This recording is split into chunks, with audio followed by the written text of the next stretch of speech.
फिर उसके बाद 2019 में पार्लियामेंट का चुनाव आया। पार्लियामेंट में हमारे सारे 10 के 10 के हार गए MP। 10 हार गए, 9 की तरफ ध्यान नहीं, 1 की तरफ ध्यान था।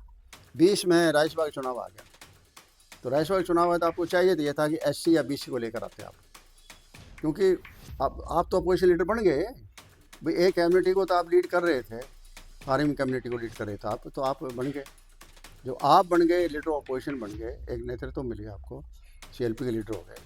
तो उसके बाद SC BC से लेके आना चाहिए था। हमारी शैलजा जी उस टाइम आ रही थी, उनको तो नहीं दी किसी को टिकट, किसको दे दी? अपने बेटे को फिर लिया है भाई। इसका मतलब आप घर में ले आ रहे हो किसी, मतलब चलो मान लो फार्मिंग कम्युनिटी किसी और को दे देते, किसी और परिवार को दे देते, वो भी अपने परिवार में ले आए, जबकि हक उस टाइम 100% SC BC का बनता था, और SC BC में किसी को ना लेने के लिए अपने घर का ले आए।